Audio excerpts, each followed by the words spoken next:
नमस्कार मित्रों, the nationalist view के इस ताज़ा एपिसोड में आपका स्वागत है। और आज हमारे साथ खास मेहमान है मनोज वर्मा जी। मनोज जी, बहुत बहुत स्वागत है आपका। नमस्कार राम जी। और आज हम चर्चा करेंगे जम्मू कश्मीर में विधानसभा चुनावों के बारे में। पिछले एपिसोड में हमने चर्चा की थी हरियाणा विधानसभा चुनाव के बारे में, उससे काफी अच्छा रिस्पांस आया और उसके लिए दर्शकों का बहुत बहुत धन्यवाद। और मनोज जी हमारे साथ थे उस चर्चा में भी। और मनोज जी लगभग 3 दशक से भी अधिक समय से पत्रकारिता में सक्रिय हैं। देश भर के कई प्रमुख समाचार पत्रों, पत्रिकाओं में और टेलीविजन चैनल्स में वरिष्ठ संपादकीय पदों पर रह चुके हैं। और लगातार फील्ड में ट्रैवल करते हैं। उनका पर्सपेक्टिव भी है और फील्ड की नॉलेज भी है। तो आज हम उनसे जम्मू कश्मीर के विधानसभा चुनावों के बारे में चर्चा करेंगे। जैसा कि हम जानते हैं कि जम्मू कश्मीर में 3 फेजेस के अंदर विधानसभा चुनाव हो रहे हैं। 18 सितंबर को पहला फेज हुआ था, 25 सितंबर यानी को दूसरा फेज, 18 सितंबर को 24 सीटें जो है वो चुनाव में गई थी, 25 सितंबर को 26 सीटें और 1 अक्टूबर को 40 सीटें जाएंगी। कुल जमा 90 विधानसभा सीटें हैं जिन पर के चुनाव हो रहा है। आर्टिकल 370 हटने के बाद ये पहला चुनाव है और जम्मू कश्मीर के राज्य से केंद्र शासित प्रदेश बनने के बाद भी ये एक पहला चुनाव है। पीडीपी और कांग्रेस ने इसमें कांग्रेस और नेशनल कॉन्फ्रेंस, माफ कीजिएगा, कांग्रेस और नेशनल कॉन्फ्रेंस ने इसमें अलाई किया है। और पहले चरण में 61% के करीब वोटिंग हुई थी। दूसरे चरण में अभी तक का जो आंकड़ा आ रहा है, हम आज जो बात कर रहे हैं सेकेंड फेज के बाद देर शाम को, तो उसमें लगभग 56-57% के आसपास का आ रहा है। ये आंकड़ा रिवर्क हो सकता है थोड़ा सा कल, लेकिन कमोबेश जो स्थितियां वहां पर उभर रही हैं, ऐसा लग रहा है कि जो खासकर आज हमारी चर्चा का विषय रहेगा, पहले हम थोड़े बेसिक विषयों पर बात करेंगे, लेकिन जो मेन मुद्दा चर्चा का ये है कि क्या जो बड़ी तादाद में इंडिपेंडेंट कैंडिडेट्स हैं वहां पर, निर्दलीय उम्मीदवार है, क्या जी। वो डिसाइडिंग फैक्टर होंगे? और कौन सी पार्टियां मजबूती से उभर रही हैं, क्या मुद्दे चुनावों में उभर रहे हैं और इसके क्या इम्प्लीकेशंस हैं? तो मनोज जी, सबसे पहले आप किस तरीके से देखते हैं ये पोलिंग परसेंटेज?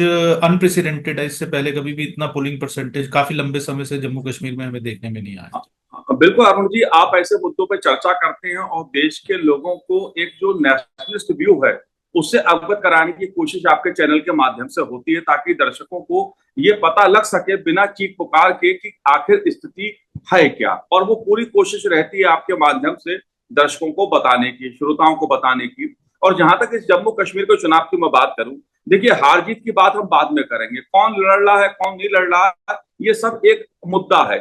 लेकिन मैं ये मानता हूं कि जम्मू कश्मीर के चुनाव का इस बार सबसे बड़ा मुद्दा है भारत का लोकतंत्र। भारत के संविधान के तहत जो चुनाव चुनाव आयोग जम्मू कश्मीर में करा रहा है उस पर दुनिया की नजरें लगी हैं।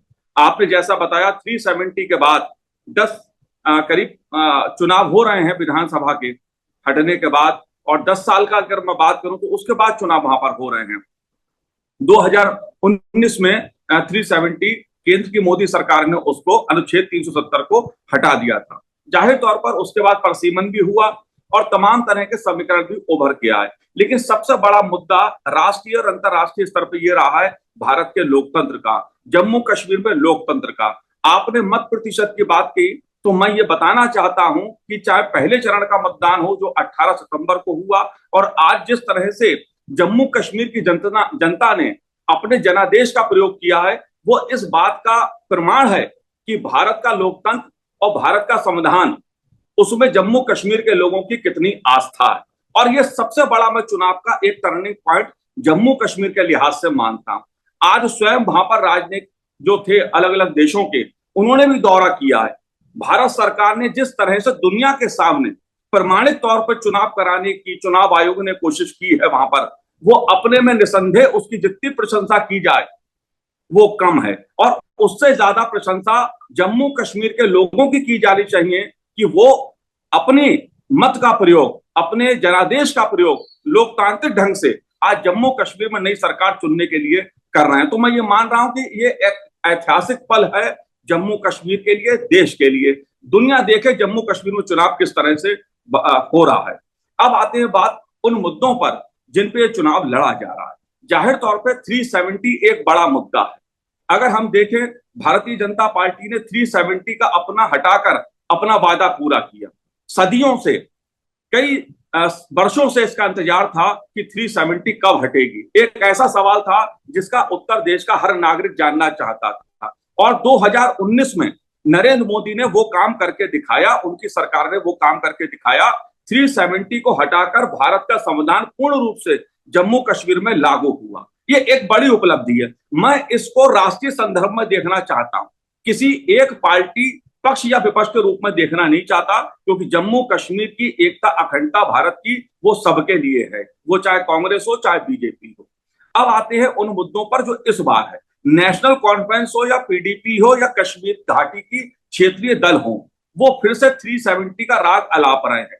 ये राग तब अलाप रहे हैं जब उनको पता है कि यह संविधान सम्मत काम हुआ, अनुच्छेद को हटाने का भारत की संसद ने किया, सुप्रीम कोर्ट में सुनवाई हुई महीनों, और उसके बाद वो जनादेश आया। मुझे समझ में नहीं आ रहा है कि क्यों नेशनल कॉन्फ्रेंस 370 को वापस लाने की बात कर रही है, पीडीपी क्यों 370 को लाने की बात कर रही है, और जमातें और जो क्षेत्रीय पार्टियां जम्मू कश्मीर की हैं वो क्यों सुर में सुर मिला रही हैं। कांग्रेस पार्टी 370 पर क्यों मौन है, ये भी मेरी समझ से परे है, क्योंकि यह मुद्दा राष्ट्रीय मुद्दा था और भारतीय जनता पार्टी ने साफ कर दिया कि 370 वापस नहीं आ सकती है। तो इस तरह देखें तो 370 एक बड़ा मुद्दा इस चुनाव में उभर के सामने आया है।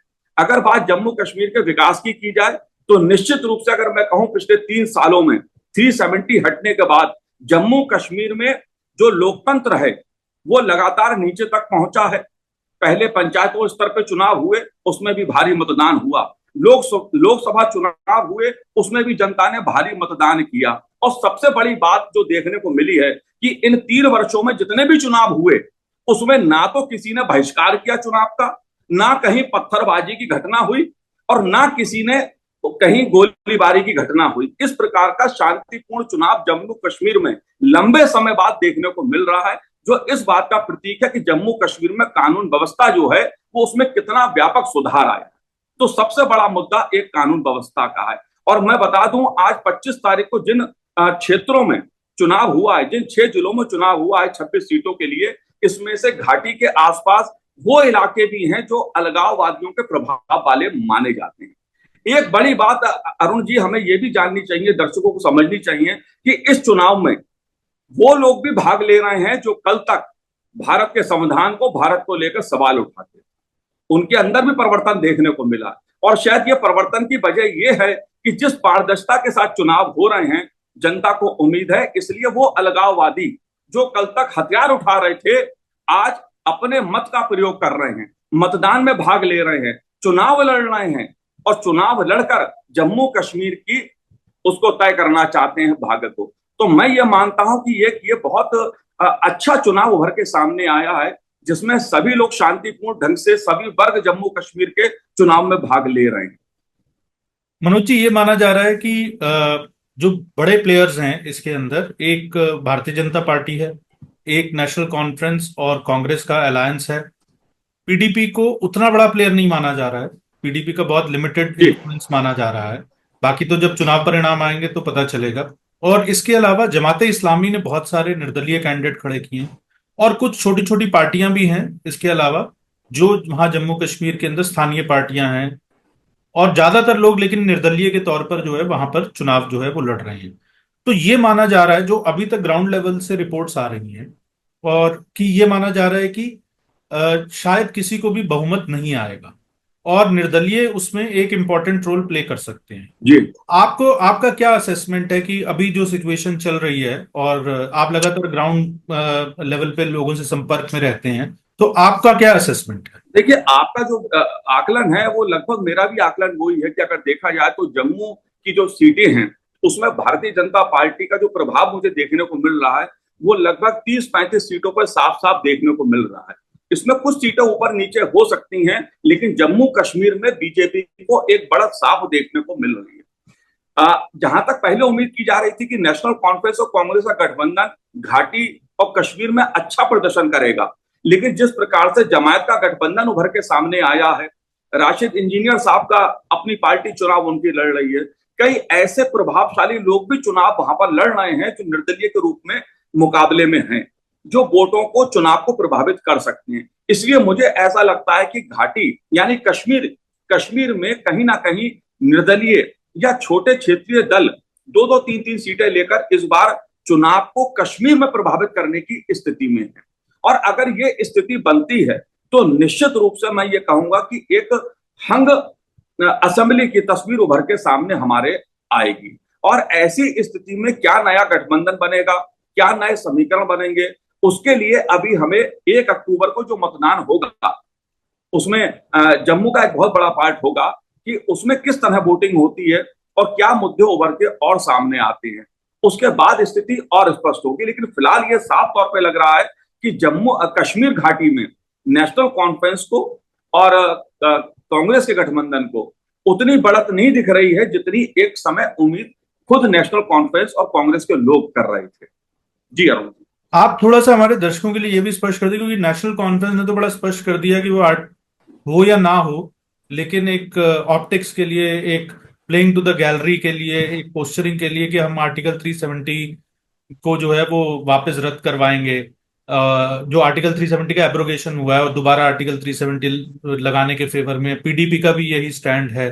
कांग्रेस का जो है वो, इसके बीजेपी का स्टैंड बड़ा स्पष्ट है कि आर्टिकल 370 जो है उसे हटा दिया गया जो है, अब वो दोबारा वापस नहीं आएगा जो है, और वो उसको वापस लाने के पक्ष में भी नहीं है। तो ये एक सिद्धांत रूप में इन प्रमुख पार्टियों के स्टैंड है। कांग्रेस का स्टैंड क्या है, ये थोड़ा सा आप अगर हमारे दर्शकों को स्पष्ट कर सके। देखिए, कांग्रेस इस मुद्दे पर गठबंधन में शामिल है नेशनल कॉन्फ्रेंस के साथ, और सबसे बड़ा विरोधाभास इस गठबंधन का यही है। नेशनल कॉन्फ्रेंस जो सबसे बड़ा गठबंधन है कांग्रेस पार्टी का, एक उसमें लेफ्ट पार्टी भी शामिल है, एक सीट पर वो भी लड़ रही है, और एक पार्टी रीजनल पार्टी और है उसमें। तो एक प्रकार से इंडिया अलायंस अगर कहा जाए, उसमें नेशनल कॉन्फ्रेंस जो सबसे बड़ा घटक है वो ये कह रही है हम 370 वापस लाएंगे। कांग्रेस पार्टी उस मुद्दे पर मौन है। ये चुप्पी कांग्रेस पार्टी की है, बहुत कुछ कहती है। ये चुप्पी क्या हम ये माने या देश ये समझे कि कांग्रेस पार्टी नेशनल कॉन्फ्रेंस के साथ खड़ी है, उस मांग का समर्थन मौन रूप से कर रही है? ये जवाब कांग्रेस को देना पड़ेगा। और जनता ये चाहेगी जम्मू की खासतौर से कि कांग्रेस पार्टी का रुख क्या है 370 के ऊपर।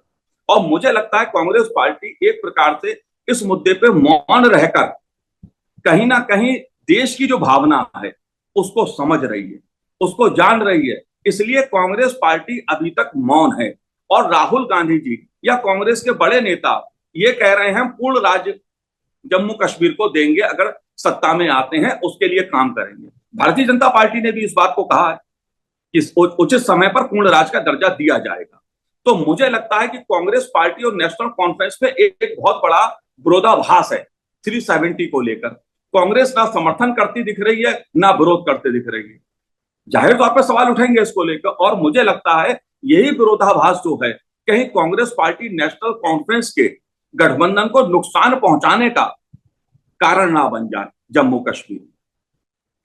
अगर हम थोड़ा सा राष्ट्रीय परिप्रेक्ष्य की बात करें, हमने पिछली चर्चा में भी बात की थी, तो इंडिया अलायंस जो विपक्ष ने राष्ट्रीय स्तर पर गठबंधन बनाया था लोकसभा चुनावों से पहले, उसमें जो है पीपल्स डेमोक्रेटिक पार्टी पीडीपी, नेशनल कॉन्फ्रेंस और कांग्रेस उसको लीड कर रही थी, लेकिन ये दोनों पार्टियां भी थी। अब हम देख रहे हैं कि पीडीपी जो है वो अलग से चुनाव लड़ रही है। और जैसे हमने हरियाणा में भी देखा था, हमने पिछली चर्चा में जो है इस विषय को जो है इस विषय पर बात की थी। तो आपको राष्ट्रीय राजनीति के परिप्रेक्ष्य में क्या लगता है कि ये जो इंडिया अलायंस था ये डिफंक्ट हो गया है? क्योंकि देखिए, बिल्कुल कहीं ना कहीं इंडिया तो चुनाव लड़ नहीं रहे एक साथ। जी बिल्कुल, इंडिया अलायंस के लिए सबसे बड़ी चिंताजनक स्थिति यही हो रही है। कई राज्यों में कई दल ऐसे इंडिया अलायंस में शामिल हो गए जो ये तो कहते हैं हम इंडिया अलायंस में हैं, लेकिन मिलकर साथ नहीं चुनाव लड़ पाते हैं। अब वही बात पीडीपी की है। पीडीपी सवाल नेशनल कॉन्फ्रेंस से पूछ रही है, पीडीपी सवाल कांग्रेस पार्टी से पूछती है।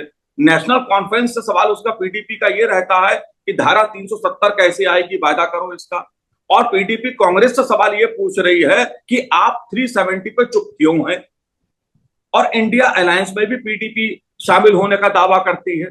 तो जाहिर तौर पर पीडीपी जो भी वोट काटेगी कश्मीर या घाटी में, वो नेशनल कॉन्फ्रेंस और कांग्रेस पार्टी के गठबंधन के ही वोटों में सेंध पीडीपी लगाएगी। इसी प्रकार और जो क्षेत्रीय दल है, तो साफ तौर पे कश्मीर में देखने को आ रहा है कि जो so called India alliance Kashmir में था, वो कहीं ना कहीं पीडीपी और नेशनल कॉन्फ्रेंस के रूप में बिखरा हुआ हमें नजर आता है। नेशनल कॉन्फ्रेंस और कांग्रेस मिलकर चुनाव लड़ रहे हैं और पीडीपी कांग्रेस और नेशनल कॉन्फ्रेंस के खिलाफ चुनाव कश्मीर में मजबूती से के साथ लड़ती हुई दिखाई दे रही है। एक प्रश्न ये भी है कि मान लीजिए कि जैसा अभी दिख रहा है कि संभावना इस बात की हो सकती है कि हंग असेंबली आती है, और उसमें हम निर्दलियों की तरफ वापस लौटते हैं कि अगर जमाते इस्लामी बैक्ड कैंडिडेट्स जो हैं वो निर्दलियों के तौर पे एक ठीक ठाक संख्या में अगर जीतते हैं, तो इसको आप राष्ट्रीय सुरक्षा के परिप्रेक्ष्य से कैसे देखते हैं? क्योंकि जमाते इस्लामी के बारे में मैं दर्शकों से को बता दूं कि जमाते इस्लामी एक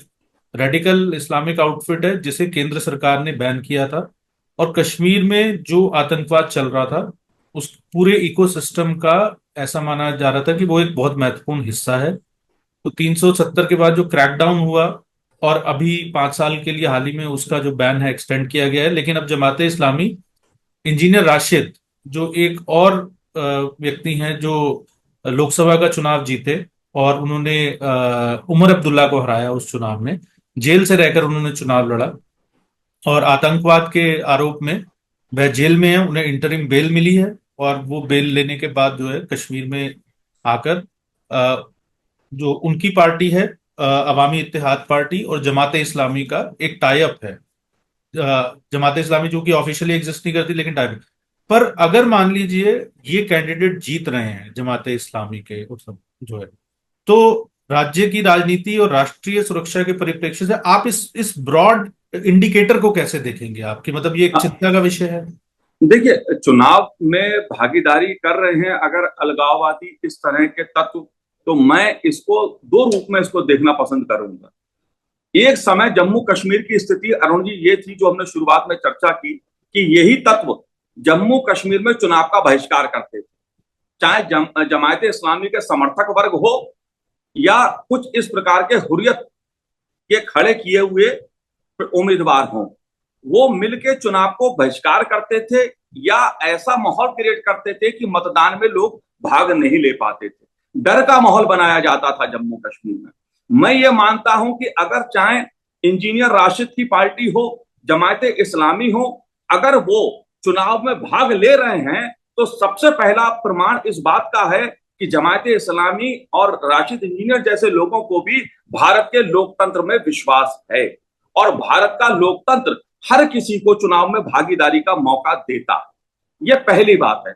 अब बात रही जमायत इस्लामी के रवैये की, जो उनका कट्टरपंथी एक रूप रहा है, जिस प्रकार के उनका एक पूर्व इतिहास रहा है, जिसके चलते केंद्र सरकार को उन पर प्रतिबंध लगाना पड़ा। अगर वो फिर से ऐसा नजरिया दिखाएंगे तो देश का संविधान, देश का कानून उसके लिए अपना काम करेगा। चुनाव में अगर वो संविधान में आस्था रखकर, भारत के लोकतंत्र में आस्था रखकर जम्मू कश्मीर के विकास की बात करेंगे तो जम्मू कश्मीर की जनता भी उनका साथ देगी, और दिल्ली में जो सरकार है वो भी जम्मू कश्मीर के विकास को लेकर सबको साथ लेकर चलने की बात कह रही है। तो हमें उम्मीद करनी चाहिए कि जिस प्रकार से जमायत इस्लामी ने या दूसरे इस तरह के तत्वों ने चुनाव में भागीदारी की है, तो उम्मीद हमें करनी चाहिए अभी तक कि उनका रवैया इसी प्रकार का रहेगा कि वो लोकतांत्रिक ढंग से अपनी समस्याओं के समाधान के लिए काम करेंगे। और अगर आतंक का रास्ता या अलगाव का रास्ता अपनाएंगे तो उसे यह देश बर्दाश्त नहीं करेगा। इस बात को भारत के प्रधानमंत्री नरेंद्र मोदी ने हर स्तर पर स्पष्ट भी कर दिया। अंतिम प्रश्न, दो प्रश्न है लेकिन मैं दोनों को एक साथ जोड़ देता हूं। पहला तो ये कि कश्मीरी पंडितों को लेकर है कि इस चुनाव में आपको क्या लगता है कि कश्मीरी पंडितों के लिए क्या सबसे बड़ा इशू है?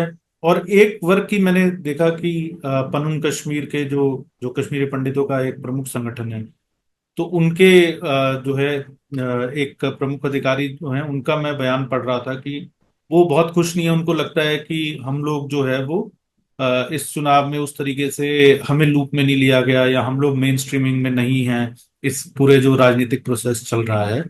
और ये बीच बीच में 370 हटने के बाद जो है कश्मीरी पंडितों की बीच बीच में शिकायत भी आती रही है कि कहा बहुत कुछ जा रहा है लेकिन हमारी अपेक्षा से कम है। स्वाभाविक अपेक्षाएं भी होती हैं, और खासकर भारतीय जनता पार्टी जो कि राष्ट्रीय विचारों की पार्टी है तो उससे बहुत ज्यादा अपेक्षा कश्मीरी पंडितों की रही है। पर कश्मीरी पंडितों के संदर्भ में पहला प्रश्न जो है वो ये है, और दूसरा प्रश्न ये है कि केंद्र अभी फिलहाल जम्मू कश्मीर केंद्र शासित प्रदेश है।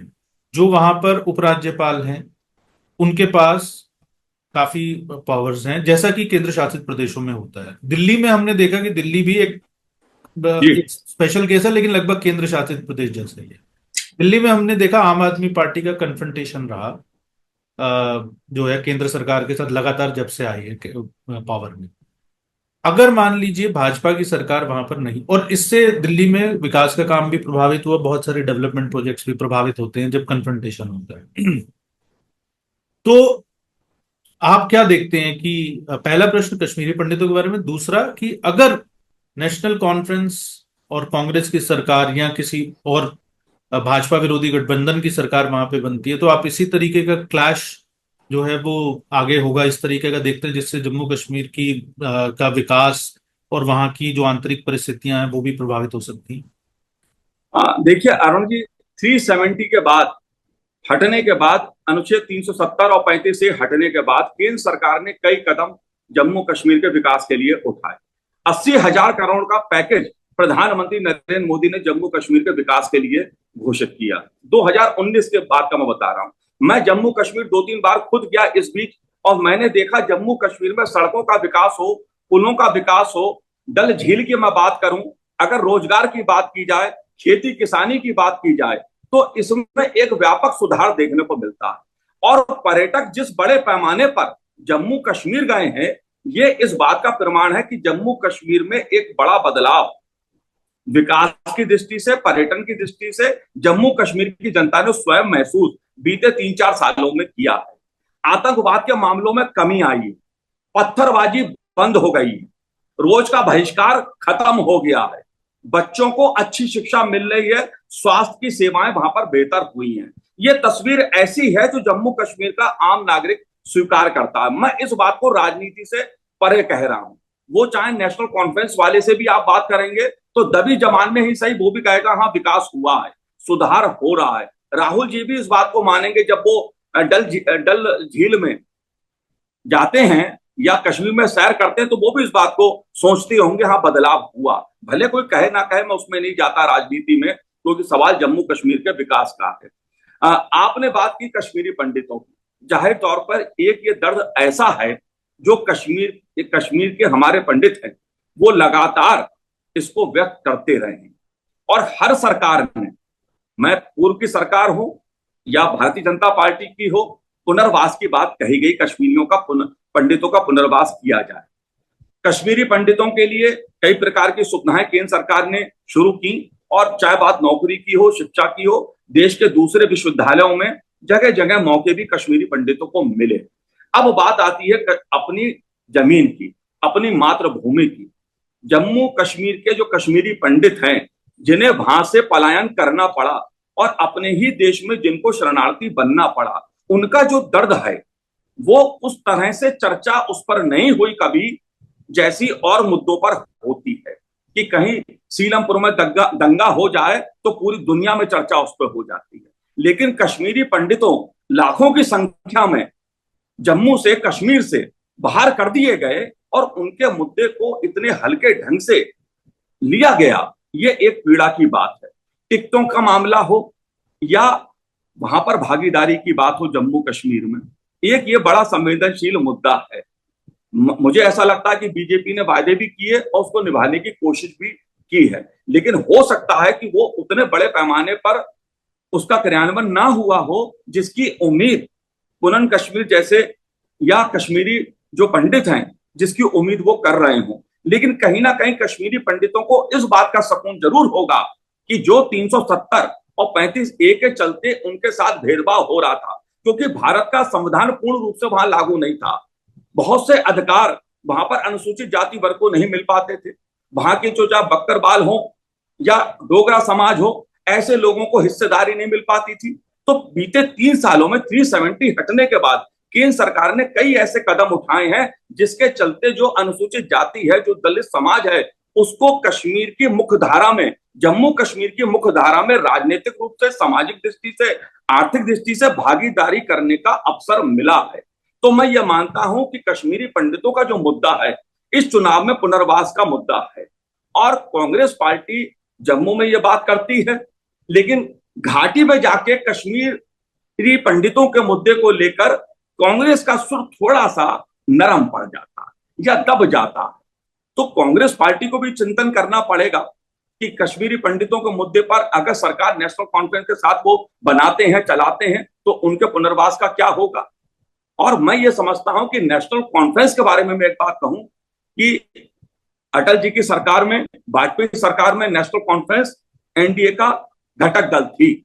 उमर अब्दुल्ला जी विदेश राज्य मंत्री थे। तो मैं ये समझता हूं कि देखिए कौन सी पार्टी जीतेगी, कौन सी नहीं जीतेगी, किसकी कितनी सीटें आएंगी। जम्मू कश्मीर के मामले में मेरा स्पष्ट मानना है कि जम्मू कश्मीर में देश का लोकतंत्र जीतेगा। पार्टी हार जीत सकती हैं, लेकिन जम्मू कश्मीर में देश का लोकतंत्र जीतेगा, देश की एकता अखंडता का, देशभक्ति का मुद्दा जीतेगा। और मैं इस बात को, चाहे नेशनल कॉन्फ्रेंस कांग्रेस का गठबंधन हो या बीजेपी हो, मैं इन दोनों दलों की राजनीति से ऊपर इन मुद्दों को रखता हूं। जी, तो चर्चा को यहीं समाप्त करेंगे। मनोज जी, आपका बहुत बहुत धन्यवाद। और कोशिश करेंगे कि जब तीनों फेज हो जाएंगे इलेक्शन के, फिर एक बार से असेसमेंट करेंगे। और दर्शकों से आग्रह है कि अगर आपको वीडियो अच्छा लगा हो तो इसे शेयर करें, लाइक करें, चैनल को सब्सक्राइब करें और बेल आइकन दबाएंगे तो आपको नोटिफिकेशन मिलता रहेगा। और जल्दी मिलेंगे नए विषय के साथ और उस पर चर्चा करेंगे। मनोज जी, आपने अपने व्यस्त समय में से इतना समय निकाला, जो है बहुत बहुत धन्यवाद। अरुण जी, आपका बहुत बहुत धन्यवाद। एक अच्छी चर्चा आपके माध्यम से हो जाती है और हम लोग कोशिश करते हैं कि देश के दर्शकों को, देश की जनता को हम तथ्यों के साथ एक अच्छी चर्चा के साथ उनको अवगत करा सकें और जो भी जानकारी है वो उनके साथ साझा कर सकें। बहुत बहुत धन्यवाद, बहुत बहुत शुक्रिया आपका।